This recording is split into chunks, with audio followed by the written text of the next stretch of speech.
Welcome everybody. We're going to have another exciting session today um, with Dr. Swamy.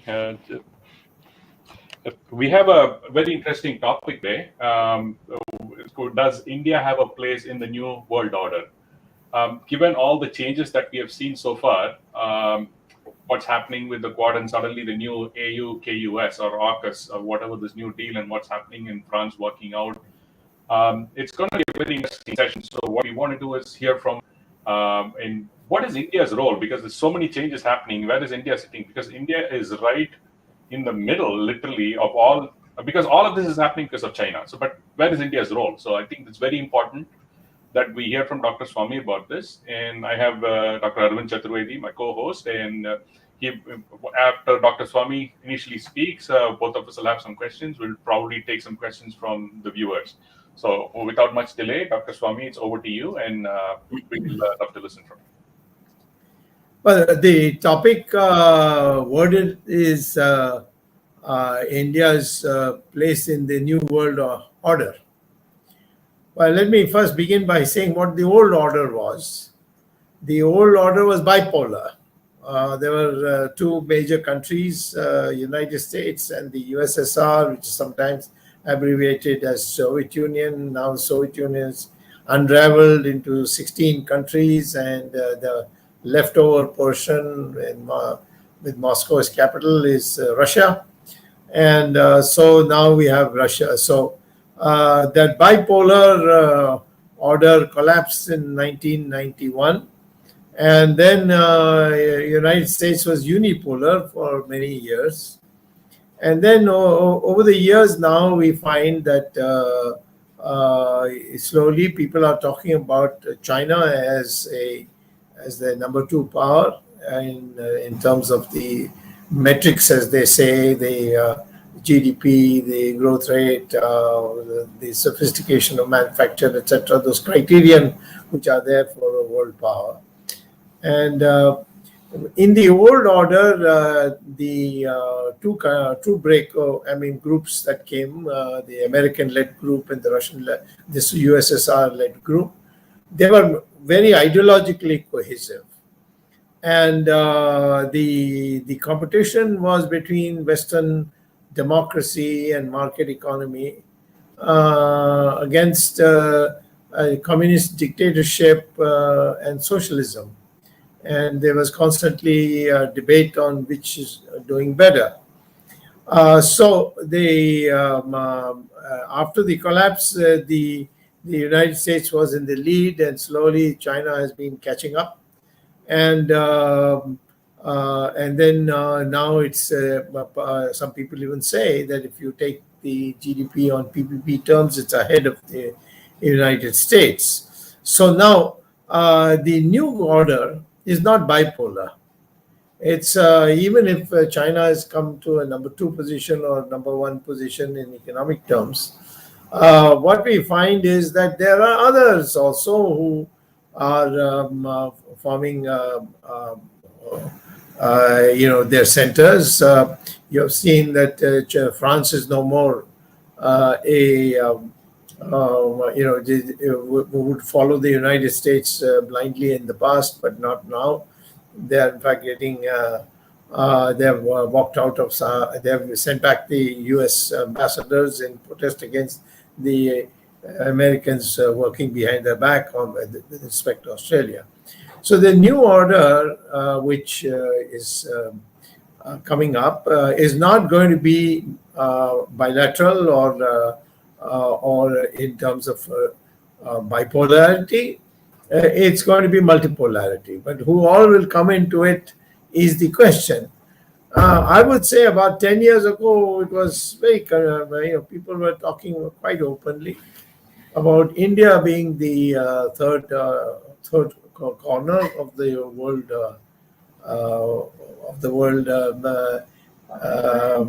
triangle, and the third angle of the triangle, and a trilateral arrangement or a Teen Murti, and all kinds of phrases, at least in the first 10 years of this century. There was very much talk. In fact, I had once held a conference in Cochin, in which scholars, the Americans were represented by Harvard University professors, and the Chinese sent their best experts. Some of them were advisors to Mr. Xi Jinping, then also and now also. And they came from Tsinghua University. And in Kerala, there is a management institute run by GPC Nair, and we held it there. And it was acceptable. I mean, both all the Chinese, the Americans, they all accepted that we need to examine a future world with three nations. But now, no more anybody wants to talk about India as a essential partner in any global issue, or even regional issues with global implications. And an example of this is what happened in Afghanistan. Afghanistan, there were two major consultative meeting. One was convened by the United States, and the United States, lo and behold, invited Pakistan. Of course, China was there, and Russia was there, and Afghanistan, of course, was there, or rather, Taliban was there, and then, of course, Pakistan. So the Indians were left out, and it was a shocker. But of course, in our India, the media and all, they are quite gentlemanly. They don't, they don't. It's not like in America where they would have roasted Biden, but they've been much more quiet about it. But the Americans also, besides the Americans, the Chinese also called a meeting, and in that meeting also the same people, Americans were there, the Taliban was there, Pakistan was there, Russia was there, but not India.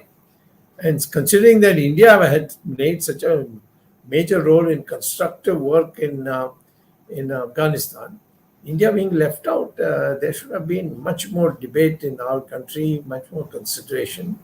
But it's quite clear that slowly India is being eased out.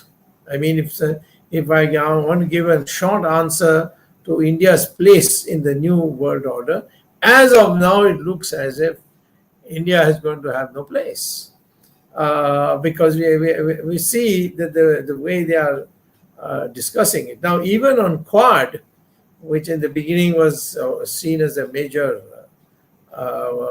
development, we find that the Americans have got many quads now, and they have created a new quad for Indo-Pacific, for which originally they had a quad with us and the Australians and the Americans and the Japanese, and this time they've got one specially for nuclear technology, in particular the nuclear-powered submarine.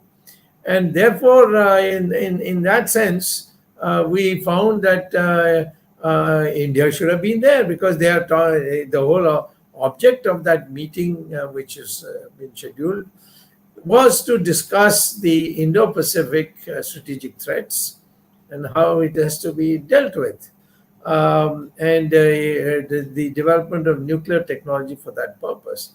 The French, of course, got very upset because they were left out, number one. And number two, the French had an agreement with the development of nuclear submarines with Australia, or they had some agreement with them to build submarines, but they had with Australia, and now Australia has just dropped the whole thing and gone with the Americans. So they're very upset. In fact, they're so upset that they have even withdrawn their ambassadors from both Australia and the United States. It's something unprecedented and unthinkable earlier. So now we have a situation where it's not cohesive, but we are concerned with India's place. Is India developing supporters? Now you find India is in fact losing supporters. SARC was a thing which Narasimha Rao had set in place. It worked quite well for some time. But now it's all the countries of SARC don't seem to be very enthusiastic about India. Some are, in fact, being very harsh with us in their idiom. For instance, Nepal. Nepal said all kinds of awful things, including making claims to Indian territory. Bhutan, for example, in the earlier time, they had called our army, but this time they have said very clearly we can deal with the Chinese ourselves. And they more or less agreed to what the Chinese wanted in Bhutan. And so there's peace between Bhutan and China. So in Burma, the same thing. The Chinese are very much in control. The military is totally dependent on the Chinese. And there also we don't seem to have lost them. Bangladesh is very, very coy, but it has a lot of trade with China, and so it never says a word against China. And they are not very actively pro-Chinese as, say, Nepal was at some stage. I hope with this new dispensation that's come of the Nepali Congress, the Prime Minister was still to win his vote of confidence. He was being nominated by the Supreme Court on the basis of a petition that was filed, and he's of course a very able man. But in fact, they've been very friendly to India. They've known me. That previous leaders who are now passed away, they knew me much earlier, and I'd been to Nepal at their invitation earlier. And this time also I've got an invitation to come for a meeting of 4 days on the constitution for Nepal, but I'm not going because of this corona. But they're still, not pro-China, but they don't seem to be very pro-India either. So that also is there. Then go down to Sri Lanka, which was where Rajapaksa began his term by saying others are our friends, but India is our relative. And sometimes he said elder brother and so many other things. And then we have behaved badly with him because I keep very close touch on what's going on Sri Lanka. Sri Lanka, what the problem was that after Rajapaksa took over, he found that the previous government had borrowed so much from China that they were not, the Sri Lankan government was in a position to pay the installments that were due for the repayment. So therefore, what happened is that Rajapaksa came here.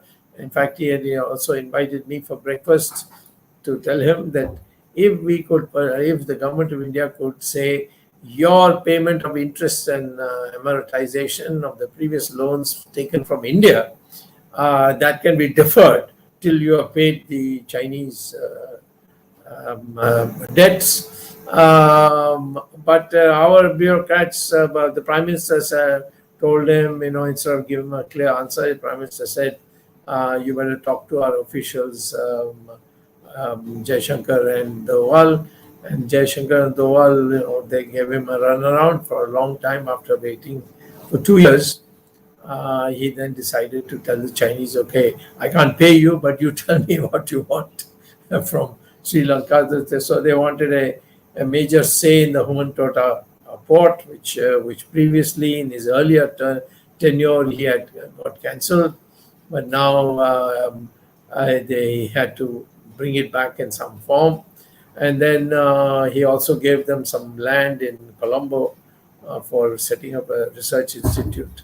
And so he had been had to sort of bow to the Chinese so that they don't, get harsh with them because of non-payment of past loans. And the loans are being paid in kind, so to speak. So what we are seeing is that here is a person who wanted to be your friend. He did a great service to us by finishing off the LTT, which was a menace to India. It killed an Indian Prime Minister, and they had set, brown sugar, that is narcotics trade in Tamil Nadu, all kinds of rotten things, and of course killing people.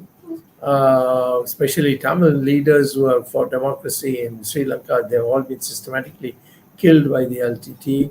They fought our own army in league with the then Sri Lankan president, who was very hostile to India. And so, despite that, we were, treating him as a kind of a person whom we didn't want to please. And partly I get the feeling it's to please the Americans that we did that, because the Americans are very hostile to Rajapaksa, because Rajapaksa didn't allow for any mediation by either the Americans or by the Scandinavians. And he said, no, there's no question of mediation with the LTT.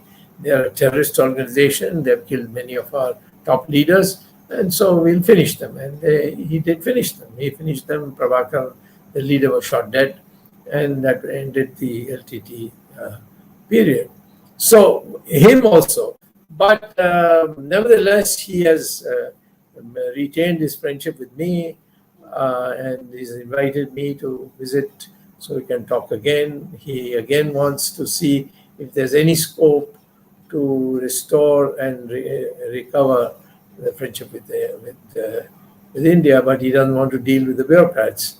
And so he wants to see whether it can be done at the political level. So I'm looking for a time when to go and discuss with him and then come back, because it's China, slowly getting a grip. It's not something that is good for India, and Sri Lanka is a very important thing. It's an island facing into the Indian Ocean, and the Indian Ocean is going to be a very important arena in the future, and therefore we may need to have Sri Lanka on our side on that.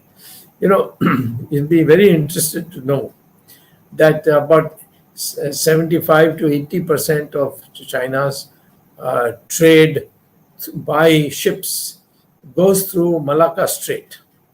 And that means it comes from the Pacific Ocean, enters the Indian Ocean, and then near Car Nicobar, the Andamans and the Nicobar, there are two sets of islands, and the more southern one is called Car Nicobar, and its furthest point down towards the equator is called Indira Point. It used to be called something else before, but it was changed to Indira Gandhi's name. So the Indira Point, and across the Indira Point towards Indonesia, you will find that it's about a 70-80 kilometers long. That is the narrow passage, is called, which is ships from China and other countries go through. So if Indonesia and India sitting on either side of the Malacca Strait, as it's called, we decide to control it, well, these Chinese will have to salute us or do salam to us. That's the kind of position which during Nehru's period, he was only looking at Europe.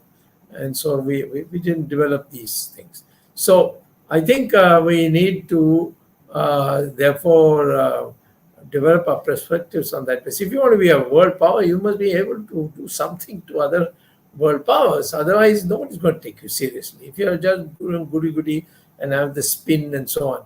Now, Modi is going to America not at the invitation of the Americans, but to address the general body of the United Nations.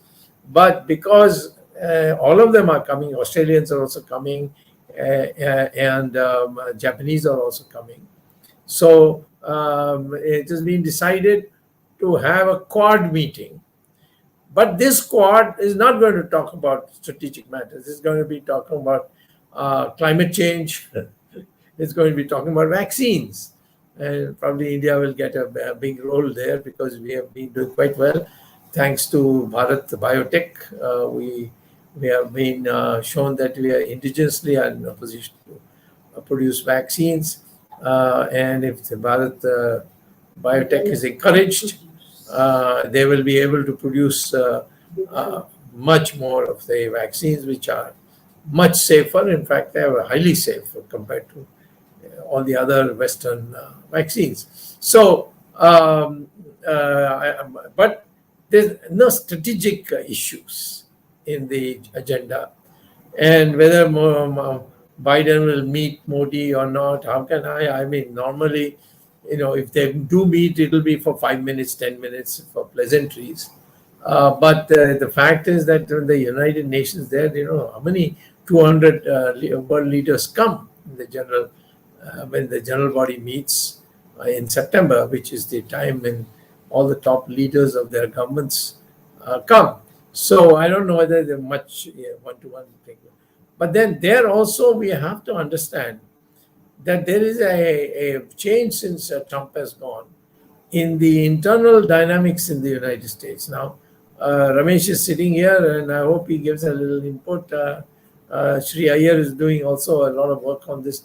How the American elite, you can't talk about the blue-collar workers because they don't care for foreign policy.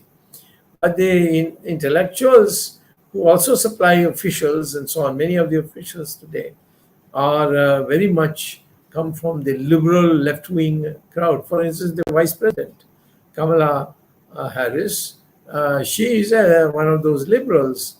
And there are other congressmen who are of Indian origin who are very hostile. And the Pakistanis have a huge network with the help of the Muslim associations there. And so, therefore, how we going to handle that, that's going to be very important if you're going to think in terms of becoming a world power or a power which America can't do without, or America will treat us as well as they treat the Chinese.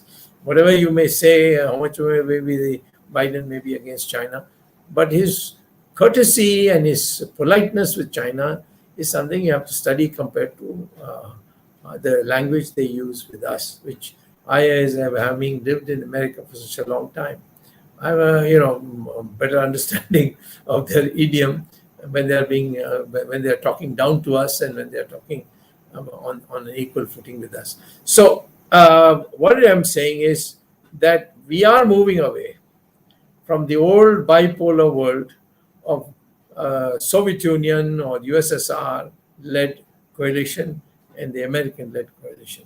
We are moving away from this ideological thing, democracy versus communism, and market economy versus socialism.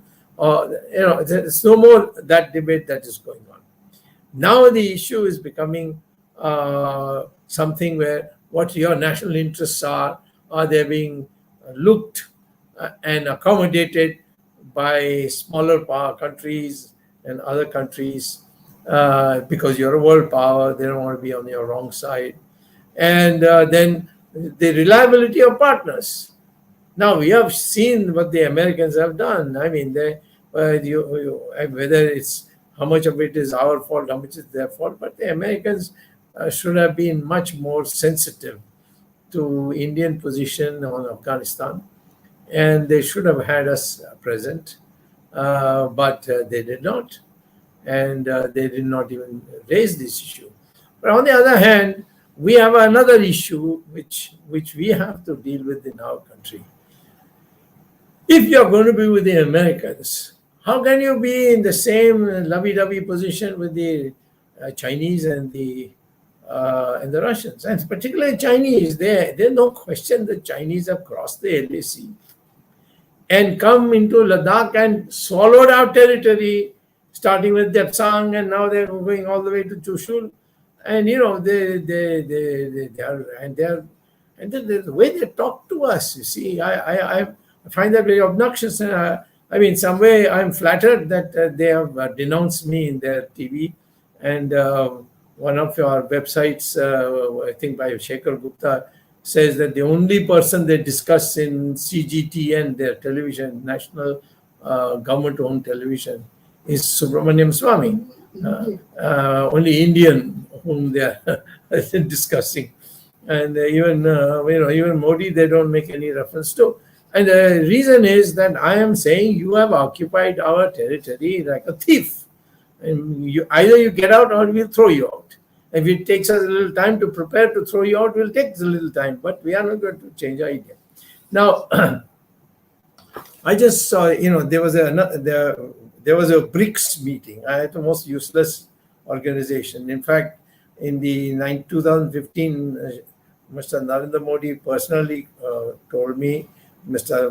Amit Shah called me to his house for tea and tried to persuade me to become the president of the bank that was set up under BRICS. It was called the BRICS Bank.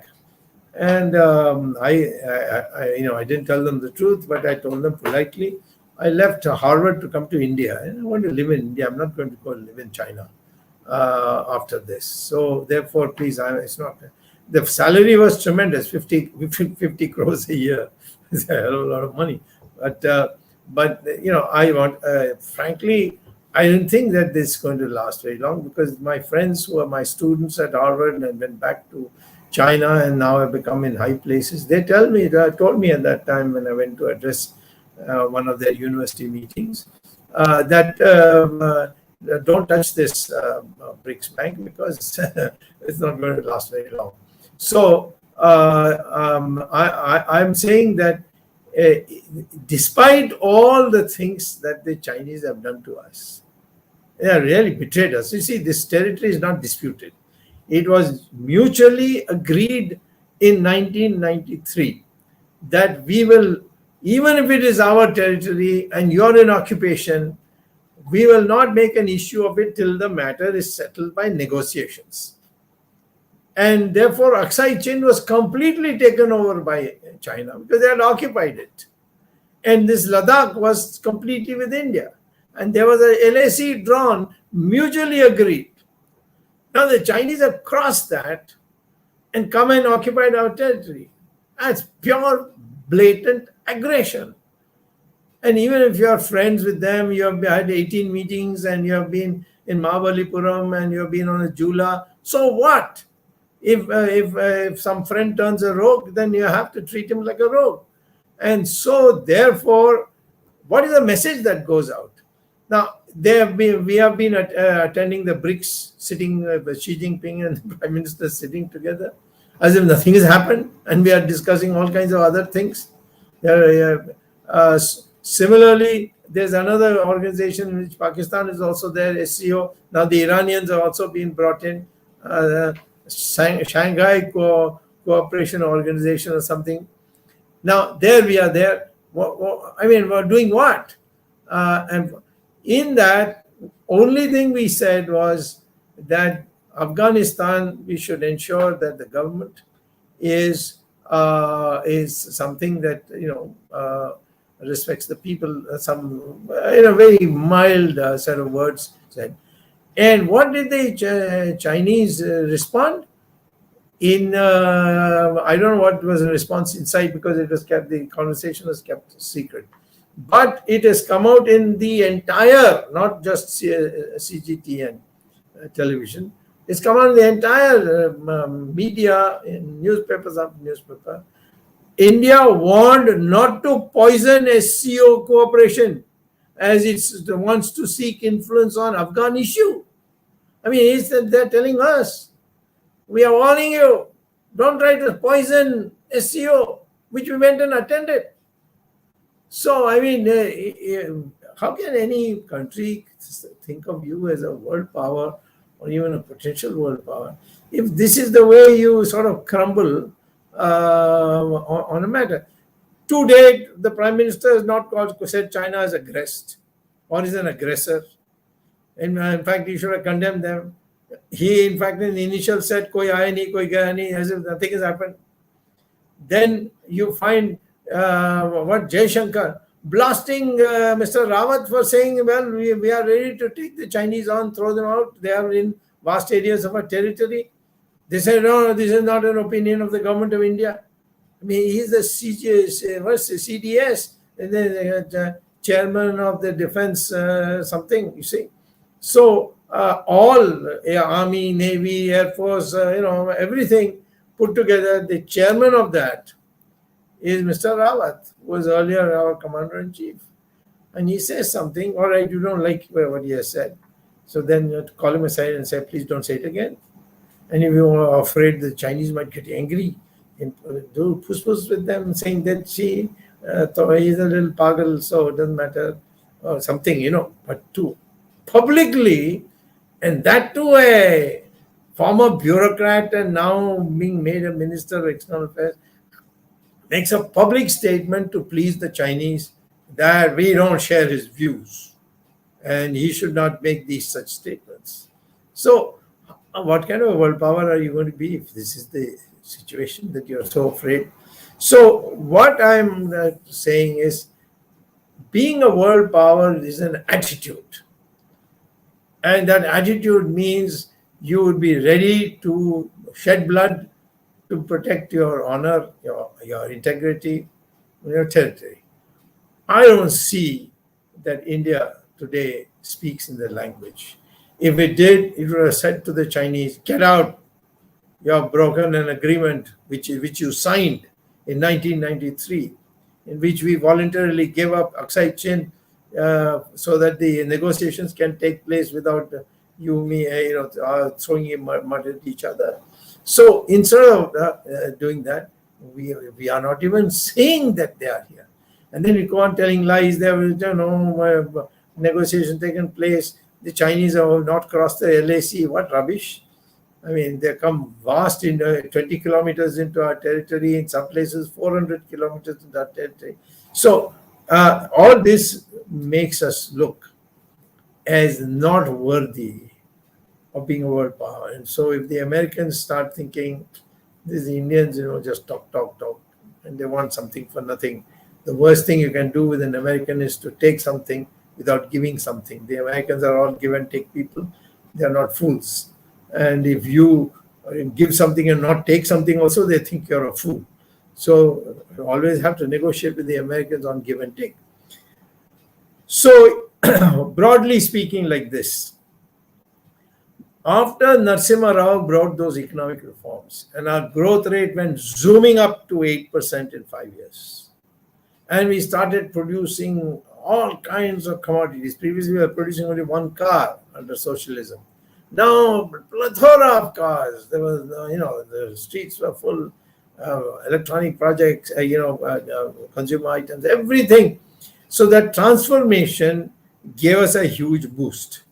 Then Narasimha Rao wanted to set off a hydrogen bomb. But he thought he'll do it in the second term, but to his surprise, the Congress party sabotaged his victory and he lost. And so a coalition government headed by the BJP, Mr. Atal Bihari Vajpayee came, and that completed the work that Narasimha Rao couldn't, and an H-bomb was set off. So that also created a great, a wave in the world. This India, is now an emerging power. Then Indians went in software, like this Ramesh who's sitting here. My God, they dominated the software in America. And people are impressed. You see, earlier on they used to say it's a starving population. It all changed. I know that when I went first in 1962, people even thought that we had tails, and I've come after spending a lifetime, my early childhood, on a tree, on a branch or something. They had a very poor opinion. All that transformed. India are brilliant brains. They are the only ones who can take the Chinese on. So that also. Then pharmaceuticals. My God, we produce the cheapest pharmaceuticals, particularly the raw materials of that pharmaceuticals. And even today, the Americans acknowledge that if we are the whole world is to be, taken, vaccination taken against this corona, India is the country which needs to be given the mandate. And I think this time when Modi goes to America and to Washington, this will be probably one thing that will be decided, that all developed countries will assist India in producing vaccines. Even there, as a member of the standing committee, in Standing Committee of Health in Parliament, I had to fight and see that the Bharat Biotech is also included, because in the committee they showed us that, while all that this Covishield fellow was doing was getting the raw materials, the prepared raw materials from England or wherever else, Denmark, etc., those countries which collaborated to produce that vaccine, and then he was just bottling it. Whereas in the case of Covaxin, this Dr. Ella and his wife, who run a company, they were doing everything from ab initio. It was a pure Swadeshi product, and very much cheaper. So therefore, now it's being recognized. The WTO, WHO, despite the Chinese pressure, is likely to give recognition to Covaxin very soon, and then it will become an international drug. And I think the Americans would like to invest in India with this company and ask them to produce for the whole world. So there you are. Then we had, again, Narasimha Rao's period, we created the SAARC, in which Pakistan was there, Nepal was there, all these. And we were the biggest, we were 70% of this entire region. So we were considered as the chairman. And that made a huge difference. But that has also gone net emphasis now. Now Pakistan is giving us lectures. They're even toppling governments here in Punjab, for example. So we are we have lost ground. In other words, if you see, growth rate is coming down. People get very angry with me on Twitter. Why are you saying this? And Nirmala Sitharaman is saying this. Nirmala Sitharaman is only spinning out spin. But if you go to the statistics produced by the Central Statistical Organization, a government organization, that shows the graph coming down. And I've been warning it since 2015 that this is going to happen. Some people have produced my old letters. I must say, in Twitter, some of our VHS people are doing wonderful way of digging up all these old letters and putting them up. Where I had written to the PM saying that this is the beginning of the decline. Please be certain. Nobody took it seriously, but that's exactly what has happened. We've come consistently down, and the last quarter before Corona, we only got 3% growth rate, which is what Jawaharlal Nehru got with the Soviet economic model, and we used to make fun of it. And so, therefore, I would say that's another major change that has taken. And earlier on, our growth rate was about the same in the entire post-Narasimha Rao period, down till about 2012 or 2013. Our growth rate was at the same rate as China. Now, again, China has gone ahead, and we are falling behind. Every day we're falling behind almost of everybody, including our neighbors like Bangladesh. So what was really thought of India as a third pole? America first pole, China second pole, India third pole, a triangle and a trikon, as they say, which would rule the world. We were the third largest GDP in the world. China was second largest, maybe now it's first largest, and Americans are the first largest. Same thing on population. China first, India very near China, but second, and Americans a little way down. After that, everybody is very far down.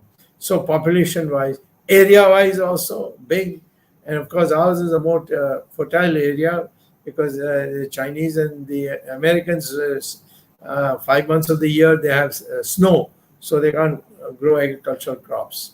But what they grow in those 7 months is very high productivity, and our productivity is poor. But if tomorrow India becomes a productive agriculture, we'll feed the whole world, and probably be able to give almost rock bottom prices food to our own people. But this is a potential. Then the other potential is that we have the youngest population of all the major countries. 75% of our population is below the age of 35. And that's enormous. It's a young population. Average age of an Indian is only 26 years. And the Chinese, because of their one child per family policy, is now the average age is 35. Americans 37. The Europeans 46. Japanese 50, because they overdid the family planning in Japan after World War II. The Americans also forced it down on them. So therefore, this young population has got brains. It is demonstrated in America, it's demonstrated in England, it's demonstrated all over the world. Leave alone India, people don't get chances. All the time people are, trying to pull their legs and pull them back. So, but still India is now in a position to become the world's the scholarly world. We were once upon a time the world scholar. We gave everything, including calculus, to the rest of the world. So, but the potential is there now. Therefore, we can be the third pole without difficulty, and we don't need all this conference with the Americans and this thing. Oh, the Americans received your mail. All these press people, hopeless people. They are become such psychopaths. It's shocking. We don't need Americans. We don't need the Chinese. We can do it ourselves. And if we defeat the Chinese in Ladakh, we'll be internationally accepted as the world power. The Americans will then come to you with folded hands. So that requires that kind of mental outlook. So now the question is, where do we go from here and how? And I would say, please remember that the world is now a bit frightened of China.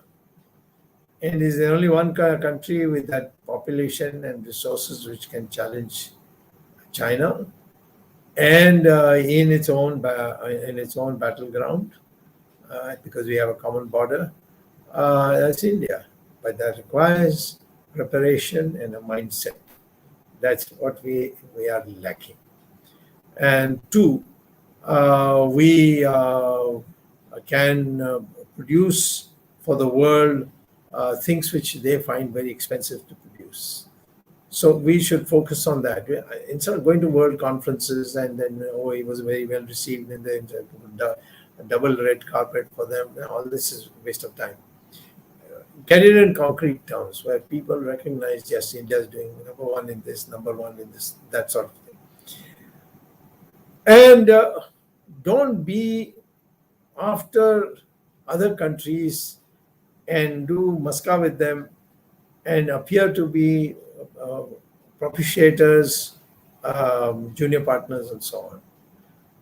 I find that, as I showed you on China, they're giving us a lecture. Why do we have to? We should have said no. As long as China doesn't clear out of Ladakh, we are not going to have anything to do with China. What did you lose? Supposing you didn't go to the BRICS meeting, what did you have lost? If you didn't go to the SCO meeting, what would you have lost? They just said, no, if you want us there, please get out. And anyway, if you don't get out, we'll get you out in some time in the future. That would have created that. So this outlook we don't have. And therefore, we need to, be careful. It can't be everybody. You can't be with BRICS and the Americans at the same time. I've been in Twitter talking about Panchatantra bat. What was the problem there? The bat looks like a rat, but it has wings, so it looked like a bird. So when there was a war between the birds and the bat and the animals, according to Panchatantra, this bat went to the animals and said, "I'm like you. I look like a rat, and therefore I'm with you. Be sure that I'm with you." They went to the birds and said, "See, I got wings. I'm like you, so I'm with you," and then didn't go to the war. So after the war, when the war had gone sufficiently long, then they had a ceasefire and a truce. And then while talking, they said, "What happened to that bat? It's not there." So the bird said, "Yeah, we were looking for him because he said he'll be with us because he looks like a bird, he flies like a bird." "Oh, is that so?" But he told us that he looks like an animal, so he'll be with us. So let's both go and look for him. And when the bat heard that and went into complete darkness, that's why bats come out only in the night, and they are always hanging upside down so that nobody recognizes them. So this is the situation that we are in. You are neither here nor there. How can you be with both of the Americans and with the Chinese, and because they're junior partner Russians? Therefore, we must show that we can stand alone. And that is the final test of a world power, when you can stand alone. Mao Zedong used to say, I will eat grass, but I will not compromise with the West. That statement got him so much recognition, and China recognition. That is the thing we have to do. And so, how we are going to achieve all this? Well, I think, as I say always, as I conclude with this, no policy is worth it unless you structure it in 4 parts. Tell you what your objectives are. Find out, what your priorities are amongst those objectives. Then the strategy for achieving them and the resources for it. And when you do a scientific work like that, it will be very easy for us to become a world power with the weaponry which we produce ourselves. We can fire the imagination of the people. Indians can do anything. I mean, in 1962, Jawaharlal Nehru ran away, but the Indians got up and said, women took out their gold bangles and said, put it in the basket in public meeting, saying, no. So one meeting, I remember, reading about it, that there was a public meeting, and the speaker said, we don't have helicopters to take our soldiers there. So women there said, how much does a helicopter cost? Because here's our gold bangles and our sumangali, this necklace that they wear, and put them in the baskets. That was the spirit. This country is innately nationalistic. It doesn't beat its chest about it. But when you are in a crisis, you tell the people, they will make the sacrifice. So on that basis, you should create a program now. We want to become a world power. We can do anything. We can invent anything. We'll do that. We don't need any. We'll be members of America is a democratic country, so okay. But provided America gives us all the good weapons. But those who have stolen our territory, we are not going to be sitting with them under any circumstances until they return it, or we force them, defeat them and get our land back. That kind of determination we have. We will have a place in this new world order, who are there? Americans are a declining power. The Chinese, it's all hot air. Much of it is hot air. Whatever you see over the Chinese progress, do you think that the industrial progress is genuine Chinese progress? It's all semi-finalized products of Taiwan, Philippines, all these countries, Japan, Korea, and then the Chinese just add value. For instance, Lenovo, everybody says Chinese computer. It's not a Chinese computer.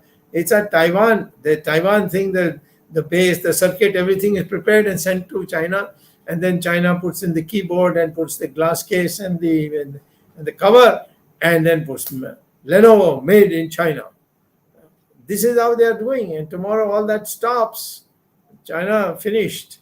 So we are, in that sense, don't overrate China. Of course, Chinese are very intelligent people. They have a long culture. They are not people who do not know how to think. They are, ancient culture. But we are the people who have not been defeated by anybody.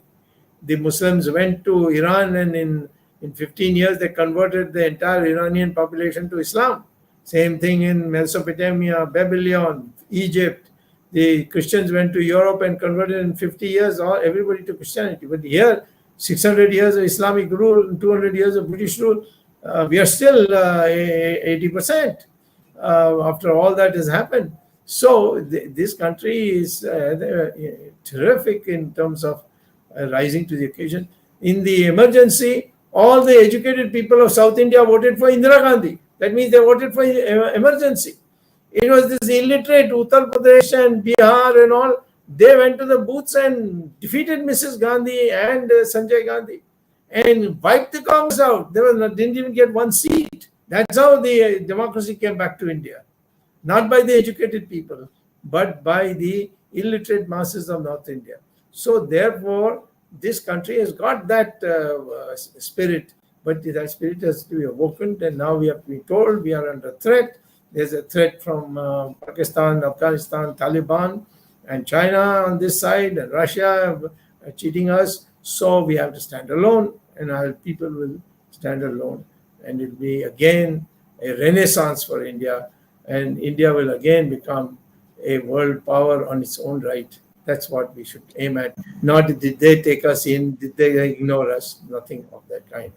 Thank you very much. I'm sorry it took so much time. If there are any questions, I'll be happy to answer them. Thank you, Dr. Swamy. Thanks for that. Thanks for the excellent coverage, because you pretty much covered a whole swath of subjects. And putting the key here, Dr. Swamy, is the optics, because you're doing all talk and no action. And I think this cowardice or lack of courage stems from Nehru's time with the Security Council debacle.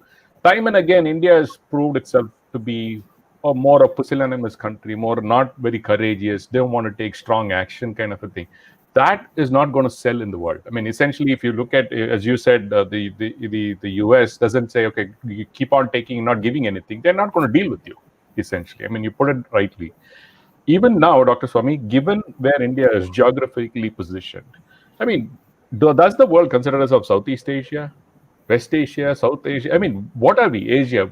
Even India doesn't have an identity in spite of it having all the wherewithal to be a superpower. Yeah, just can I interrupt you? Yeah, sure, go ahead. On this geography, very important question of geography. I did mention that our Car Nicobar is only 70 kilometers or 80 kilometers from Sumatra. And if we use that and the two of us come together and monitor Malacca Strait, then no Chinese ship can cross to go and sell their products. That is the kind of thing the positioning geography is giving us. Plus, of course, the northern Himalayas, which protects us from any major invasions coming from there. But in spite of a strategic this thing, but India is not considered, are you a South Asian country or a Southeast Asian? We have no identity in the sense that we're not saying, okay, it is a force to reckon with in now the Indo-Pacific thing. It's just, I mean, India's position is really not taken seriously in anywhere. I mean, Quad has become quadriplegic right now, essentially on a wheelchair today, because it was just, as you said, it's just for producing vaccines or not. It is not strategic. It's more tactical in nature. And being left out now, I mean, what AUKUS, because as soon as AUKUS was announced, France immediately pulled their ambassadors. What is India doing? Instead of pulling their ambassadors or threatening China, we're having one more meeting of BRICS with them. We're doing whatever Hindu Chini bye bye or Hind Chini bye bye, Indian Chini bye bye. I mean, it is. I mean, we are not showing our mettle. Don't you think? They are warning us not to poison it. I say, you're not taking their warning seriously. No, isn't that having an impact on India's chance to sit on a global table? I mean, yeah. Right. Anyway. Okay, Arvindji, go ahead. Yeah, Dr. Swamy, you have put the facts and figures, global facts and figures on the table to discuss where does India stand. Now, you started with the Cold War or the bipolar thing. In 1961, led by Jawaharlal Nehru, along with Tito, Nasser, Sukarno and others, we had non-aligned movement. This non-aligned movement, of course, had 120 countries and maybe some other observer countries and all that. Huge, maybe 2/3 of the world. And India was supposed to be leader of non-aligned. Of course, technically we were non-aligned, but we were still aligned with Soviet Union at that time during Indira Gandhi's time and during Nehru's time. So what has happened to non-aligned? Has it fizzled out? Whether it can be revived? Is there a role for India once again taking a lead? You see, you talked about the younger population of India. If you look at the GDP in terms of PPP, India is leading in South Asia, Southeast Asia, only except China in this neighborhood, about 20, 25 countries. India is a big brother. India has advantage in terms of demographic dividend. India has in terms of strategic advantage and of course historical advantage. So all these advantages can't be utilized it for our benefit. And going back to NAM, of course, one more organization you missed out that was just towards fag end of Vajpayee's time, BIMSTEC. BIMSTEC was Bay of Bengal initiative of multi-sector technical. I mean, they had meeting last year also. And but the question is, SARC has failed because of Pakistan or because of our not so good neighborly relations with all the SARC countries now. You mentioned even Nepal, the kind of equation we have. So what can be done in India? Whether NAM is more important, India's role can be enhanced there, and it can be revived. Well, let me go by the fruit, eating the fruit and tasting it. In 1962, the Chinese came with full force and hit you and humiliated you. How many, what did the non-aligned countries do at that time? They said that the Indian territory is disputed and we should sit down with the Chinese and talk with them. So that was non-alignment then. Then in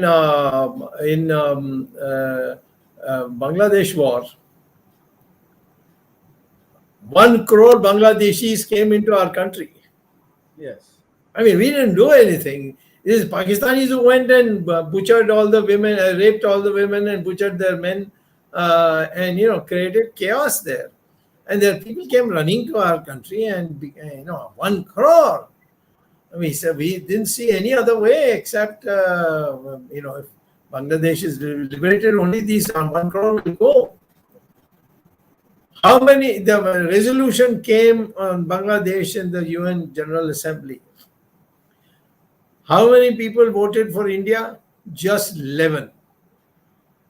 194 voted against us. So what is non-aligned movement? We also try to go into that OIC. What is the Organization of Islamic Countries, OIC? Yes. Some status was given to India. Our then President Mr. Fakhruddin Ali Ahmed, when they didn't even give him a room.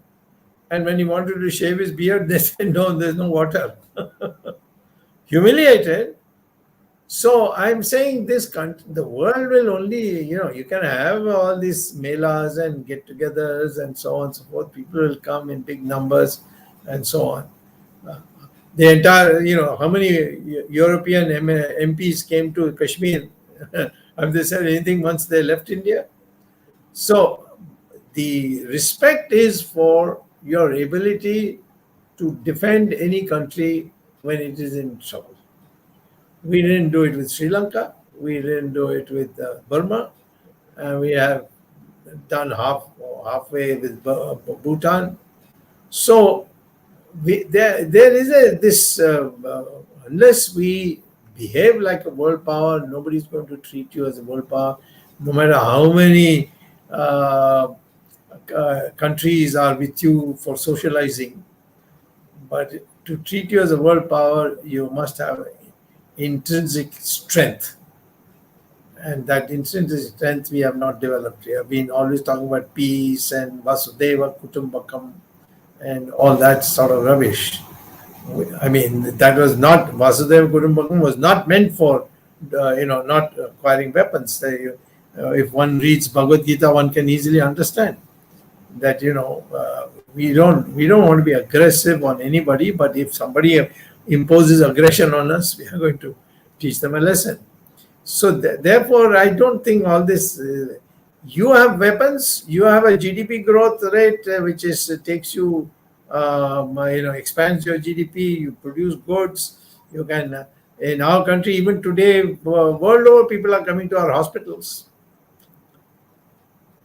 But is anybody grateful for that? The maximum number who are coming are Arabs, but they will not vote for you in the UN. So, I mean, it's. I would think that I was focusing on the concrete measures of your world power status.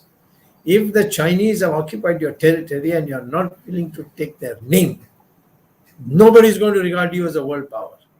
They're going to think you as a coward. If today we beat the Chinese and throw them out and make them go back from the other side of the LAC, the whole world will be here in a queue. That is the basic fact of the world. Yeah, but we did show our power in Bangladesh by we did certainly, but till we actually won, what was the other world doing? The Americans sent you their 7th Fleet. You remember the task force of the 7th Fleet? What happened in the UN? I must say one thing which is not gone record. Everybody is giving credit to Mrs. Gandhi 100%. But two people made the difference. One was Jayaprakash Narayan, who went on a world tour to bring people over to our side. And the intellectuals of the world did side with us, thanks to Jayaprakash. Second thing is, and the crucial moment came of the capture of Dhaka, which had 110,000 Pakistani soldiers there. And the message sent by the Russians to Mrs. Gandhi and from Mrs. Gandhi to Manik Shah and Manik Shah to the commanding officer there, General Jacob: withdraw, don't take Dhaka. But he took Dhaka. And they court-martialed him. In the court-martial proceedings, they said, we sent you a telex and you did not obey. He said, there's no electricity there. How can I get telex? On that, he was let off. But he had to. But he resigned. Fortunately, the BJP took him in his wings and they made him governor. But we never gave him the recognition which was given to Manik Shah, the man who actually concluded. And then what did you do afterwards? 100,000 people, you just sent them away after giving them almost 1 year of biryani in the Simla agreement. All the areas we captured in Kashmir, we gave it back. It's ours. And we gave it back. Haji Pir and all this. So, Bangladesh is a thing that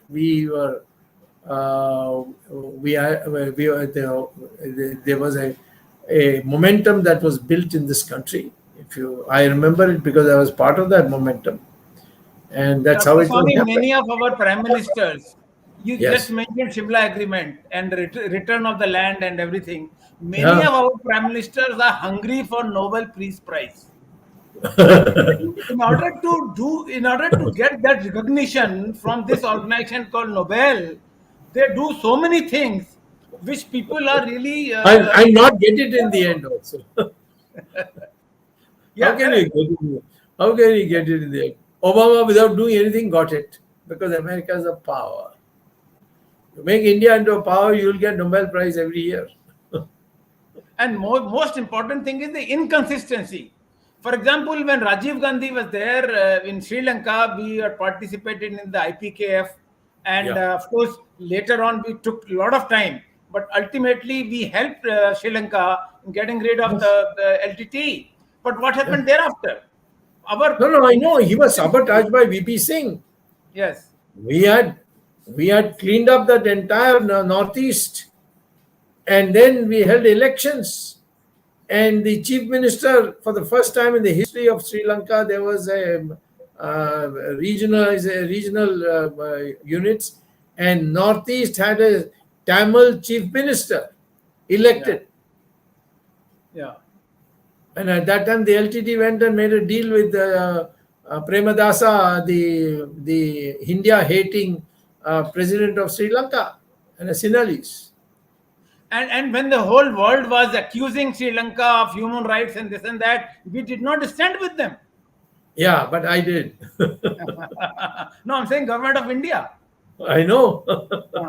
So this is the I kind know. of inconsistency that we have. Yeah.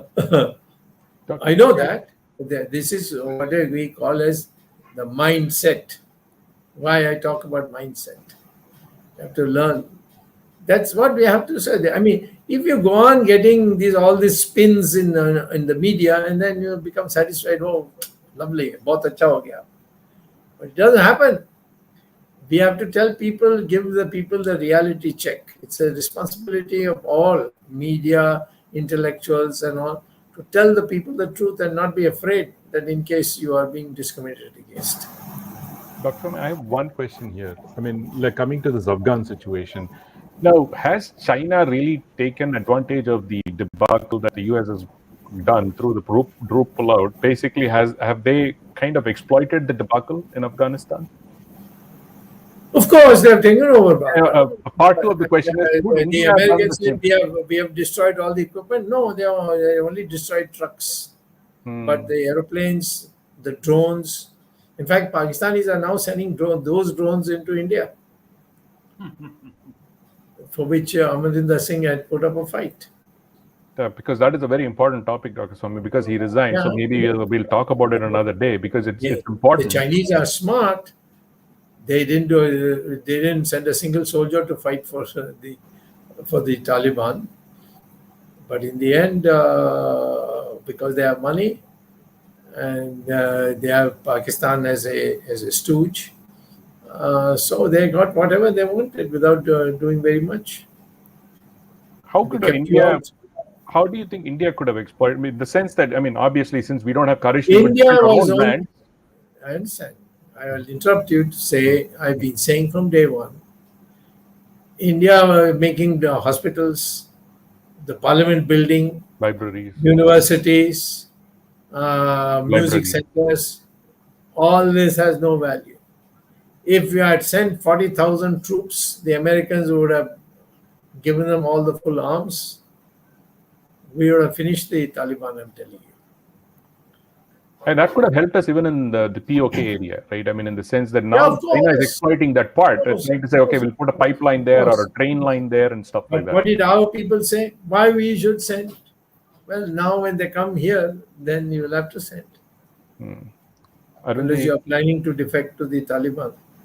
Dr. Swamy, a quick, brief, maybe 3-4 minutes summary of what you said in Hindi would be appropriate, Doctor. Because a lot of viewers are asking for it, if possible. अच्छा, मैं यही कह रहा था कि हमारे विश्व स्तर पर एक महाशक्ति के रूप में कोई दूसरा आपके लिए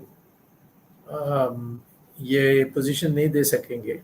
ये तो हम लोगों को अपने आप अपने परिश्रम से और अपने क्रम से और हमारे कर्मा से हमें इसको सिद्ध करना पड़ेगा. जब यानी 50 साल पहले जब दुनिया में गुट बने, एक था अमेरिकन गुट और दूसरा था रशिया का, और इन दोनों के बीच में हमने कहा कि हम ना इधर होंगे ना उधर होंगे. हमारी झुकाव तो रशिया की तरफ से थी, परंतु हम कहते थे हम नॉन अलाइंड है, हम किसी के साथ नहीं है, हम अपने आप इंडिपेंडेंट हैं. लेकिन इससे हमारे देश का कोई भला नहीं हुआ. इंडिपेंडेंट होना ठीक है, परंतु इंडिपेंडेंट होकर शस्त्र के संग्रह करनी चाहिए. हमारी परंपरा में भी ये है. महाभारत में भी जब तय हो गया था कि दुर्योधन 5 गांव भी देने के लिए तैयार नहीं, एक सुई के नोक पे ही देने के लिए तैयार नहीं, तब पहला आदेश जो कृष्ण ने दिया कि जाकर शस्त्र संग्रह करो और पूजा करो. और वो सब करने के बाद ही महाभारत की युद्ध शुरू हुई. तो हमारे देश में आज तक हमने दुनिया में एक महाशक्ति बनने के लिए, विश्व शक्ति बनने के लिए जो आवश्यकता है, ज्ञान भी होनी चाहिए और शस्त्र भी होनी चाहिए.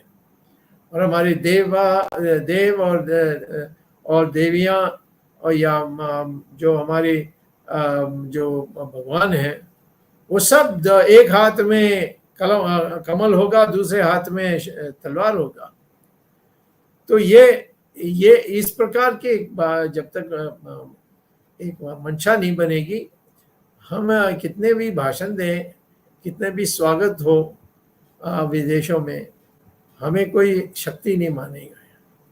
आज की परिस्थिति में जो पहले जो ढांचा थी विश्व में, वो सब लगभग खत्म हो गई। सोवियत यूनियन खत्म हो गई, अब चाइना उसको भरने के लिए कोशिश कर रही है।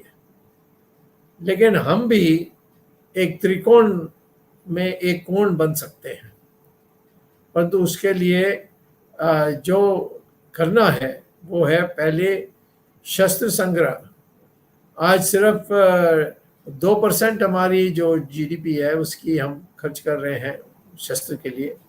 America 5%, Pakistan 6%, China 7%। तो हमारे सारे जो बांग्लादेश भी हमसे ज़्यादा खर्च करती है। हमारी जो सेना के लिए जो हमें व्यवस्था करनी चाहिए, उसके लिए जहाँ गठबंधन करनी है वो भी कर सकते हैं, जैसे अमेरिका से करनी है। तो उनसे ये कहना है कि हम जहाँ सेना भेजना है हम भेज देंगे। अफगानिस्तान में आपको मदद करने के लिए हम सेना भेजने के लिए तैयार हैं, लेकिन सारा शस्त्र आपको देना होगा। और अमेरिका तो सब थैली खोल देती, सारा भंडार खोल के दे देती। और इसीलिए मैं कहता हूं कि हमें विश्व शक्ति बननी है, तो हमें पहले एक चेतना जगानी पड़ेगी कि हमारे देश में कि हाँ, भारत माता की रक्षा में हम सब लोग विराट होंगे, और विराट के साथ शक्ति प्रदान करेंगे। जो हमें छेड़ेगा उसको छोड़ेंगे नहीं। जो हुआ है अभी लद्दाख में, जब चाइना ने आकर घुसकर हमारे देश में 4000 स्क्वायर किलोमीटर हड़प कर लिया, उसके लिए आज तक हमने जबान खोला नहीं। हमने यहाँ तक नहीं कहा कि वो आक्रमण किया है, उनको खाली करना चाहिए, ये भी नहीं कहा। यहाँ तक कह गए कि कोई आया नहीं, कोई गया नहीं। इससे हम महाशक्ति बन नहीं सकते। हाँ, आपके पास कोई ऐसा लक्ष्य नहीं है कि महाशक्ति बनना है, तो फिर ठीक है, आप सन्यासी बनकर बैठिए। लेकिन महाशक्ति बननी है और इस देश की अखंडता को कायम रखनी है, इस देश की एकता को कायम रखनी है, तो जरूर कोई ना कोई हम लोगों को छेड़ेगा। हम नहीं छेड़ेंगे तो वो छेड़ेंगे। तो हमें ऐसे मुंह तो जवाब देने की स्थिति में होनी चाहिए कि कोई फिर उठेगा नहीं। छोटी छोटी जीतों में हमें प्रशंसा लेकर सारे जीवन भर इसी को लेकर हम संतुष्ट रहें, ये ठीक नहीं है। बांग्लादेश की लोग कहते हैं देखो हमने पाकिस्तान को 2 टुकड़ा कर दिया, वो पर्याप्त नहीं है। पाकिस्तान का 4 टुकड़ा करना चाहिए। और इसीलिए मैं आज ये कहता हूँ कि जहाँ हमें तलवार उठानी है, हमें तलवार उठाना चाहिए। जहाँ हम लोगों से मिलकर बातचीत करके करनी चाहिए, कर सकते हैं, वहाँ करनी चाहिए। और इसके लिए हमारी जो अर्थ प्रणाली है उसका भी विकास तेजी से करने की आवश्यकता। हम कर सकते हैं, नरसिम्हा राव ने करके दिखा दिया, और आज भी हम कर सकते हैं। हम गलत नीतियों के कारण आज हमारी इकोनॉमी बिगड़ रही है। ये कोरोना ने जरूर उसको थोड़ा और मुसीबत में हमें डाल दिया है, परंतु सही नीति के साथ हमारा देश उठ सकती है। जब जवाहरलाल नेहरू थी 3.5% की गति में हमारी जीडीपी बढ़ती थी। सब कहते थे ये हिंदू रेट ऑफ ग्रोथ है, इस प्रकार से हिंदुओं को बदनाम किया। लेकिन नरसिम्हा राव काल में हम 8% किया, उसके बाद 6% आसान हो गया। तो मैं तो कहता हूँ 10% भी आसान है, और 10% 10 साल के लिए होंगे तो हम दुनिया के विकसित देश बन जाएंगे। तो इस प्रकार से एक चेतना की आवश्यकता है, और इस चेतना को जगाने के लिए हमारी जो या अंग्रेजों ने जो हमारे दिमाग को खराब किया है, उस मंशा को ठीक करनी है। और हमें विश्व गुरु के लिए प्रयास करनी चाहिए। दूसरों का निमंत्रण आए और हमारी सम्मान हुई और बहुत बढ़िया भोज हुई, ये नीच का एक भावना है। इससे हमारे देश की नुकसान होगा। और मैं यही कह रहा हूँ कि आज रशिया तो, सोवियत यूनियन तो 16 टुकड़ा में बट गया, अब सिर्फ रशिया बाकी रह गई, उसका वो भी चाइना का गुलाम हो गया। अमेरिका थक गई, चाइना हमारे बगल में है, उसको एक बार हम उसकी पिटाई करेंगे तो चाइना से साथ भी शांति के साथ रह सकेंगे। लेकिन वो ऐसी चीज़ों को करने के लिए आवश्यकता है। तो विश्व गुरु बनना पर्याप्त नहीं है, विश्व शक्ति बननी है। उसके साथ साथ उसके लिए हमारी दृष्टिकोण होनी चाहिए और उस हिसाब से हमें आगे बढ़नी चाहिए। यही मैंने संक्षेप में जो मैं बता रहा हूँ, मैंने आज अंग्रेजी में सबको बताया है। Arvind ji, go ahead. Thank you, Dr. Swamy. As I said earlier, you have really put everything on the table for our viewers to think and see what can be done. You have also given alternatives. You have also suggested what should be India's strategy in order to become a world power. Arth Shakti, India is Arth Shakti now. We are in the top 5 in the world in terms of PPP, GDP. And I've also said earlier that manpower wise also, scientifically educated manpower, we are number 1 in the world. Technically, IT we are leading, pharmaceutical industry, and there's so many other industries also we are leading. So in terms of the requirements, we all have the ingredients. But what we need is, as you said, Drad Nischay. We need a mental makeup, and we need to decide how to act. And what we did in Bangladesh in 1971, it is almost 50 years since then. And now it's time. We are much richer in every respect as compared to 1971. But only thing is, we should be richer in our mental position. We should make up our mind. Then only we can become a real Mahashakti in the world. My last briefest question is: can India see the realization of a tripolar world, India being one of the poles? May I add 2 points? Yeah. First point is that you said in the beginning that India has got all the potential. I'm asking you, has it not been demonstrated in the explosion of the atom bomb, being the cheapest producers of satellite launchers? So, I mean, there are many areas where we have shown that, and now on virus also, in vaccines also, medicines, pharmaceuticals. So, potential of India has to be educated to our people. Don't be suffering from an inferiority complex. And second thing is that we had in Bangladesh, as you mentioned, shown that we are capable of fighting a war. But we made Pakistan too. But that's not enough. Now our goal should be to make Pakistan into 4. Baluchistan separate, and Sindh separate, and Pakhtunistan separate, and the leftover Punjab also separate. Then only Pakistan, the people know. We can't go on getting bled every day from terrorists. This terrorist is coming, that terrorist is coming. All are coming from Pakistan. So we should have these concrete goals and not rest. I'm not saying you said it, but I'm saying that let people not say, oh, we can do it. We must do it and keep doing it. Right. Thank you, Dr. Swamy. I'm sure our viewers would now really be benefited by your vision and the perspective which you have put, and they'll be benefited by this discussion.